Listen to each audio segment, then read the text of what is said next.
I should let you know that this has just come in. We do have a sentencing for Brittney Griner. She's been sentenced to 9 years in prison, and she has been fined 1 million rubles, which is around $16,000 or $17,000. So Brittney Griner, again, sentenced to 9 years in a Russian prison for these narcotics charges. Now, this is just 6 months less than what the prosecution was asking for. We have to remember that her lawyers had, for the entirety of the case, had appealed for leniency from this judge, trying to create a picture of an American athlete who was exhausted after a long flight, who had just recovered from COVID, who lived in a place where having a small quantity of this cannabis oil, which was prescribed to her from a doctor, it was a mistake, and that she packed it in haste, and it seems that has fallen on deaf ears in this court. Again, Brittney Griner sentenced to 9 years in prison and is going to be facing a fine of up to 1 million rubles, which again is around $16,000 or $17,000. And it really just underscores what we've been saying about this case, and more importantly about Russia's legal system when it comes to these crimes and when it comes to its court system generally. It usually doesn't bode very well for those who are caught up and who are accused of committing crimes, particularly drug crimes. And now we have this sentencing. But as far as the conditions go, we have heard from Brittney Griner in the past, in which she said that she was being cared for, and I think, again, being very careful in how she described the conditions in which she was or she's been imprisoned in. But we don't have a huge amount of information about the kind of food she's receiving or the cell that she sleeps in at night. What we do know is that she typically wears her own clothing, that when she enters the court, she often has photographs with her. She will have photographs of her family, of her loved ones, of her wife. And today she walked in with a photograph of her Russian team, a team she's been playing with for 7 years, a team which she says she loves and her teammates that she cares about, and a team that she apologized for because of this entire situation. And yet this image that she tried to project as somebody who cared about Russia, cared about her time in Russia, the years she spent in Russia, and perhaps more specifically that the seriousness in which she took Russian laws, saying that she knew she broke the law and that she understood she did, and that is why she admitted her guilt in this case. Well, it would seem that wasn't enough for this judge. And as we've been saying, Brittney Griner now sentenced to 9 years in a Russian prison. 9 years. And one of the things that the defense for Griner said was that she had won the sympathy of her guards, her fellow prison inmates who supported her, according to the AP, by shouting, "Brittney, everything will be okay." But we know now that she has been sentenced to 9 years and a fine of roughly $16,000 US. Imtiaz, do you know anything more about an appeals process or what the next steps might be through the Russian judicial system? It's very early days, and it's hard to say. I'd imagine that there would be some sort of appeals process, but I think more than anything, what Brittney Griner's family, what the NBA and her supporters will no doubt be putting even more pressure on the Biden administration, on the White House, on the State Department to do something to get her home. As we've been saying, prisoner swaps, while uncommon, are not unheard of. We understand that in the past, Americans caught up in Russia, given sentences which may seem disproportionate to the crime, have been swapped in the past, and that the hope is that this will happen for Brittney Griner. The difference now is that the tensions between Moscow and Washington, which of course, as we know, has historically been tense for decades and decades, but in this specific moment in which we've now had over 5 months since Vladimir Putin's invasion of Ukraine, in which we know the first time that the Secretary of State spoke to his counterpart was specifically about Brittney Griner, a conversation between these two diplomats, which frankly did not happen since the start of that invasion, which really gives you a sense of just how frosty ties have become. But none of that has resulted in some sort of an agreement which will see Brittney Griner sent home. As we've been saying, the U.S. has offered to swap Brittney Griner and a man by the name of Paul Whelan, another American who's being held in a Russian prison, that the two of them be swapped with a man known as Viktor Bout. Viktor Bout is a notorious arms dealer. He's considered a very dangerous person, but it really just underscores just how much the State Department and indeed the White House want to resolve this. That they're offering a Russian who, again, is accused of pretty heinous crimes to free not only Brittney, but of course Mr. Whelan as well. But so far, nothing has happened, and has been said already, the ball really remains in Russia's court, and quite frankly, remains in Vladimir Putin's court. One would imagine that any decision made on Brittney Griner's future will come down to Vladimir Putin, whether or not he wants to do this prisoner swap or not. But given just how tense the relationship is between the U.S. and Russia is right now, I think there's a lot of people who are looking at this situation and are very worried about her, very worried that she could see herself behind bars for a very long time. Again, as we've been saying, she's already been in prison for 168 days. She's now been sentenced to a further 9 years in prison. And the question now is whether she will spend that much time behind bars. We're seeing images of what looks like some sort of press conference as we wait to see who does speak. Just want to remind viewers that when Brittney Griner's wife spoke with CBS Morning, she told Gayle King, of course, she was terrified Brittney would be in prison for life. She does face 9 years. We understand that Cherelle Griner will not be making a statement imminently. We will wait to hear on any statements from Griner's defense teams. Imtiaz, again, you know, a question I'm not sure you can totally answer, but we touched on a little bit. Brittney Griner, as we've said, has been in prison already for 24 weeks. What do we know about her, what her state of mind has been? Of course, this is a whole new ballgame now that she's been sentenced to 9 years, but what can you tell us? Yeah, it was really interesting watching her in the court. Obviously, this entire proceeding has been very complicated for her. She's in a Russian court. Most of, obviously, what's spoken there is Russian. She does have a translator, and so she is told what's being said in court. But if we look back to the very beginning of this ordeal and the first time that we heard from Brittney Griner, which was around a week ago when she addressed the court and kind of explained what happened, she said, you know, I'd just gotten off this really long flight. I just recovered from COVID. And then I was taken into custody and I was asked all these questions and I didn't really understand what was going on, and I was made to sign things that I didn't understand. And I think that really sort of underscores a lot of her experience up until now, which is that she really didn't get a sense of what was going on, didn't get a sense of what her rights were, didn't really get a sense of what she was being accused of. And now here she is, a convicted criminal in Russia and somebody who has been sentenced to 9 years in prison on narcotics charges. And again, we saw from Brittney Griner in the court today, before this conviction was announced and of course the sentencing was announced, an emotional person. I mean, she really, her voice quivered when she was describing her fears and more importantly, talking about you know, the situation that she faced.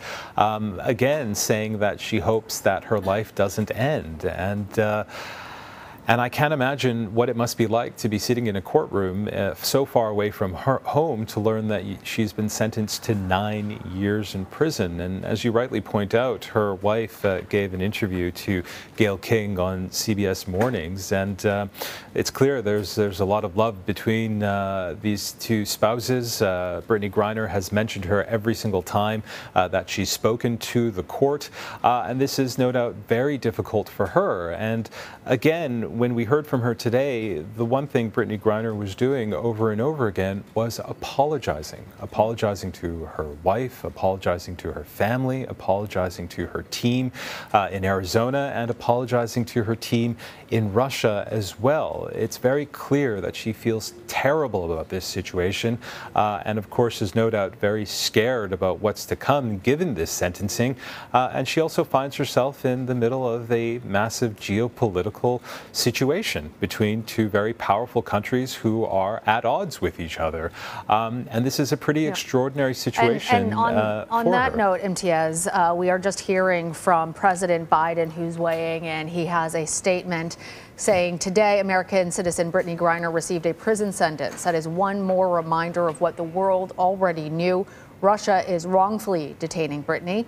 It is unacceptable, and I call on Russia to release her immediately so she can be with her wife, loved ones, friends, and teammates. My administration will continue to work tirelessly and pursue every possible avenue to bring Brittney and Paul Whelan home safely as soon as possible.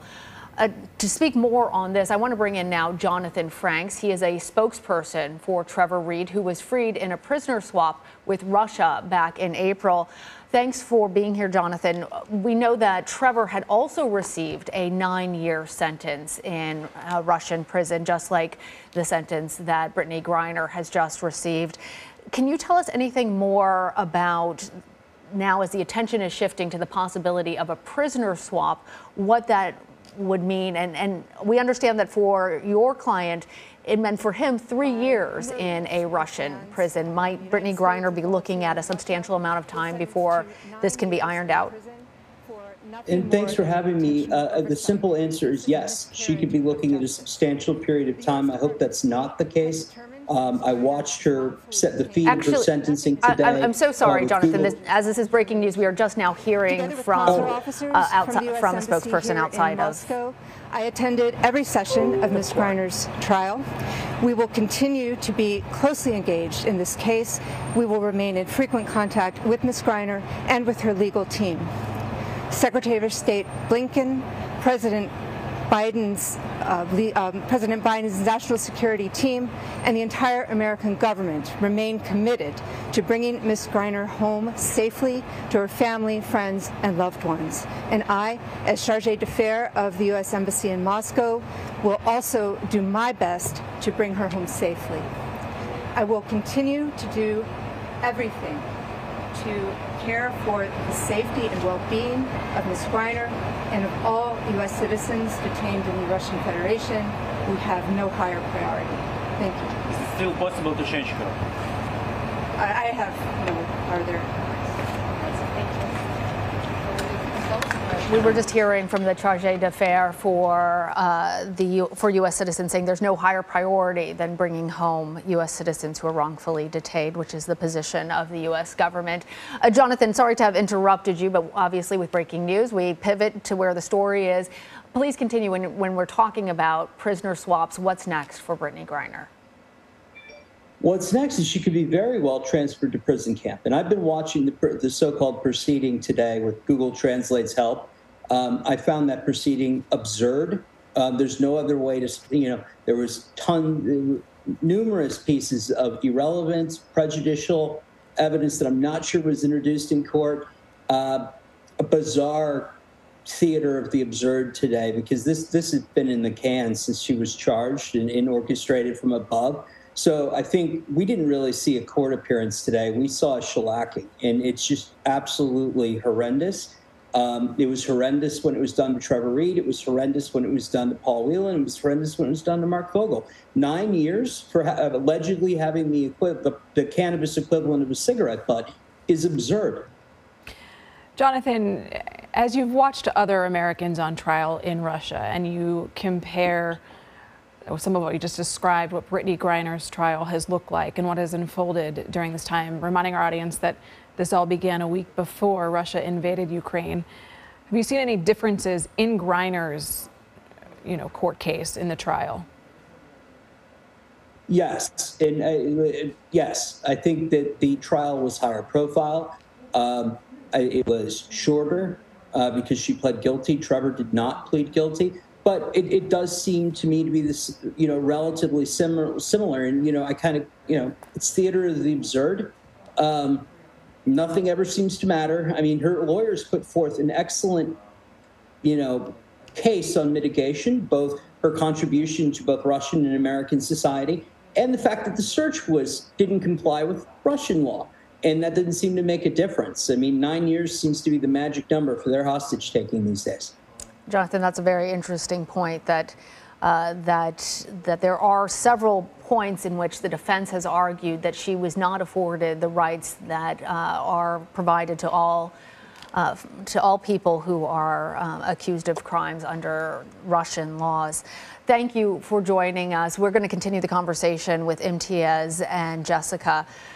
Jessica, it's important to acknowledge that in addition to obviously being a high-profile American in the context of strife between Russia and the U.S., she's also a black woman who is a member of the LGBTQ community, and Russia has, and President Putin in particular, have been criticized for their treatment of LGBTQ people and crackdowns that have denied human rights to those. Tell us more about that context and how that may be concerning people who are supporting Brittney Griner.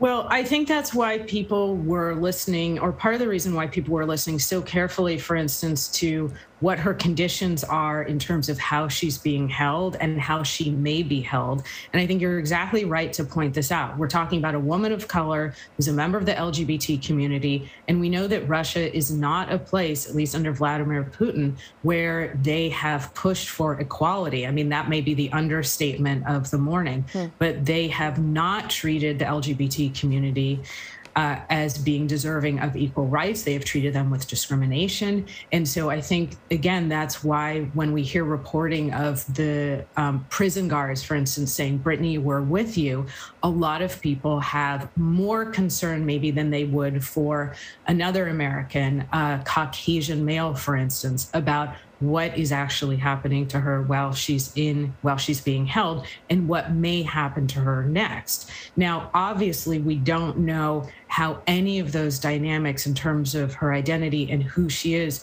played into the trial and the sentencing, because we know, again, it's worth emphasizing, Russian courts are not like American courts. The protections that we enjoy when it comes to criminal defendants are a far cry from what we see in many foreign countries, but in particular now we're seeing in a Russian courtroom.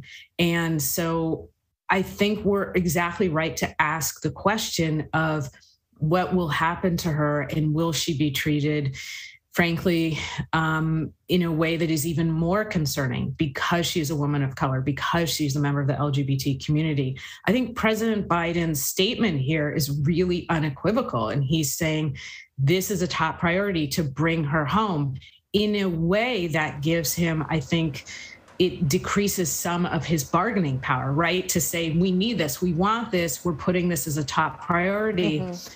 But he has to say that because we're all talking about this, we're all watching, and we're all, frankly, or I'll speak for myself, worried that she is going to be inside a Russian prison for 9 years and worried about what that will mean for her. Imtiaz, I want to turn back to you again. I know we're just hearing this news, but have we heard any reaction from other foreign leaders? What might we anticipate reaction from just Europeans across the board?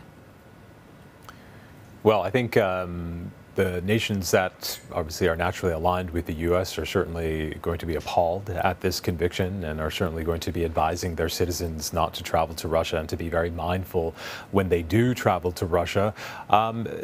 This conviction of, frankly, of somebody who is now high profile and is certainly going to cause a lot of alarm for a lot of people. It basically says that you can be a two-time Olympic gold medalist, you can be a WNBA star, you can be somebody who has spent 7 years of their life in Russia, who has committed to spending a lot of time living in Russia, playing with Russian teammates, having friends in Russia, having a life in Russia, and even then you could be essentially face some of the stiffest penalties that a court can give, ignoring the broader context of what we've been saying about Brittney Griner, whether or not her arrest itself followed the letter of the law in Russia, and more importantly, if this verdict is fitting to the crime that she committed, which is having a very small amount of cannabis oil, which was prescribed to her by a doctor.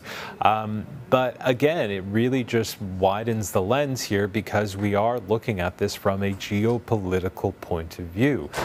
This is obviously a very terrible situation for Brittney Griner. It's a terrible situation for her family, her loved ones, and indeed Brittney Griner's teammates in Russia and indeed in the U.S. But this has, as we've been saying, huge geopolitical ramifications. Again, just moments after her sentencing, we hear from the U.S. president with this pretty sharp statement, and it really just underscores the situation, and perhaps more importantly, the tense relationship between Moscow and Washington right now, and how hard it may be for them to come up with some kind of an agreement which will see her released, if it's going to be this prisoner swap. And again, the calculus now lies on the Russian side as to whether or not they think it's in their best interest to antagonize the U.S., because hanging on to her is certainly going to antagonize the U.S., and that is something that they want to do in the short term. But